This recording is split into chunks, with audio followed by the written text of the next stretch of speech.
বন্ধুরা, তো আজ আমার মনে জেগেছে যে আজ তোমাদের সকলকে মার মন্দির দর্শন করে দেব। তো আজকে যাচ্ছি অল্প দূরে, তো আজকে ঘুরে যাব, কিন্তু আমার লেট হয়ে গেছে।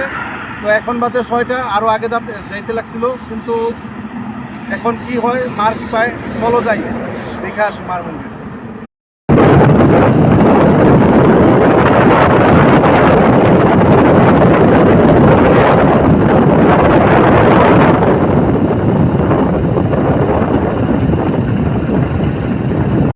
মার মন্দিরে যাচ্ছি তোমাদেরকে দর্শন করানোর জন্য।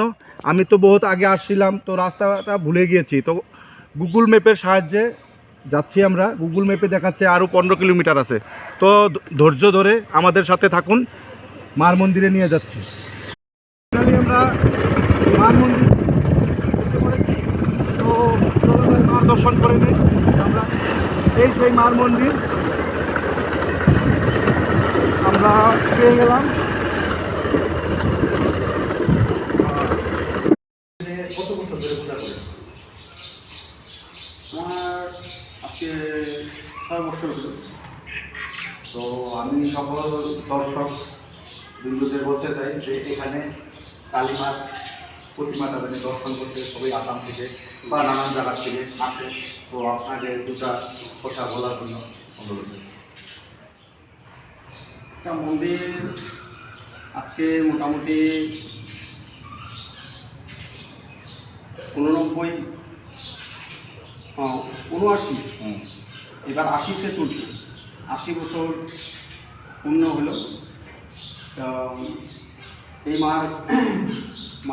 মাকে যে মানুষের পুজো করতেছে বা আমরা পুজো করতেছি, এটা মা হচ্ছে স্বপ্নে আসা।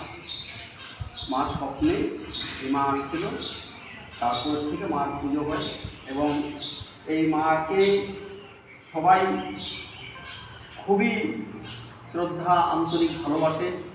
কেননা এখানে আসলে আমি যতটুকু দেখতে পেয়েছি,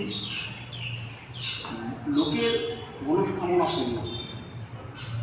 তো এই মনস্কামনা পূর্ণর জন্যই আজকে সে দিল্লি হোক, বোম্বে হোক, চেন্নাই, অ্যাপোলোর যেগুলো সার্জেন সেগুলাও আসে একমাত্র মানতি করতে।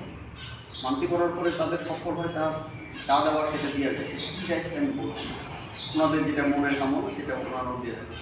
এদিকে তো অল আসাম আছে, নর্থ বেঙ্গল আছে, ওয়েস্ট বেঙ্গল আছে, মানে জায়গার নাম কত বলবো, সমস্ত ভারতবর্ষ থেকে আছে, এমনকি কাশ্মীর থেকে লোক আসে।